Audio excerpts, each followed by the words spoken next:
Ok, alors on se retrouve dans la partie image, notification et tag ici. Donc on descend et on arrive ici à une image, d'accord, qui nous est fournie par une API qui fournit des images aléatoires ici. Et donc voilà, on a une image ici très bien. Ce qu'il faut savoir, c'est que si on inspecte ça, les éléments images de base, ils ont 8 auto et max width 100%, c'est-à-dire qu'ils sont responsive. Ils vont grossir et rapetissir suivant la largeur d'écran. Après, si vous voulez qu'ils ne grossissent pas comme ça, hein, vous avez juste à rajouter un parent avec une taille définie, par exemple width 200 pixels. Hop, et ce qu'on va faire, on va faire glisser tout ça à l'intérieur. On prend tout ça, on appuie sur Alt puis flèche du haut, tac, ça le fait glisser. Et donc on aura une image qui ne bougera plus. D'accord, ça je vous donne la petite astuce au cas où vous ne le savez pas. Ensuite donc on va enlever cette div. Pourquoi il y a un élément figure autour ici? Eh bien c'est si on a envie de faire une image arrondie, on rajoute d'abord la classe image ici qui va nous faire donc l'image en display block. De base elle est display inline.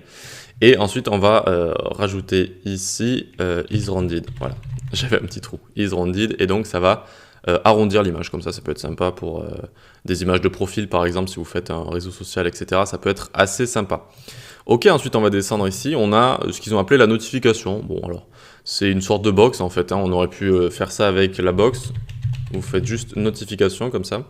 Et donc voilà, ça va vous faire une sorte de texte avec un petit fond et avec du padding auto, d'accord? Et il conseille ça de mettre un bouton avec la classe delete pour avoir cette petite croix ici, d'accord? C'est deux notifications qu'on peut faire apparaître avec du JavaScript par exemple, qui peuvent être assez sympas. On peut changer la couleur derrière aussi, hein, juste avec isWarning par exemple, tac, et donc voilà, ça fait une notification jaune ou une notification rouge par exemple, tac, voilà.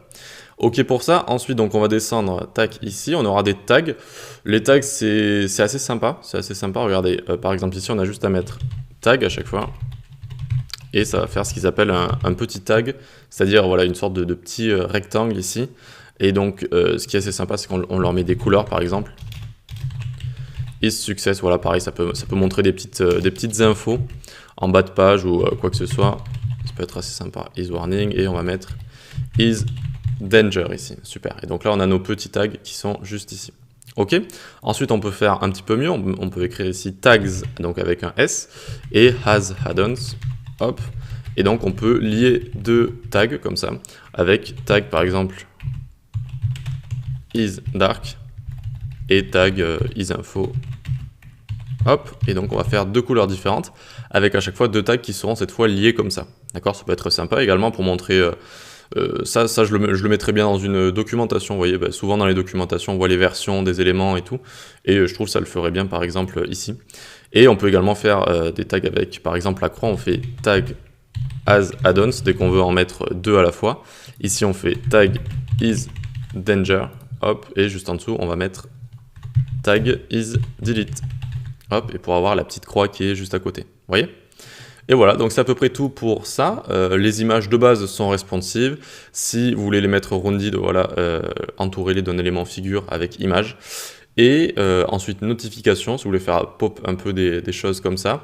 Et ensuite les tags qui peuvent être aussi intéressants avec des couleurs ou quand on les associe. Allez, on va se retrouver pour la prochaine session, les progress bars et les tableaux. Allez, à tout de suite.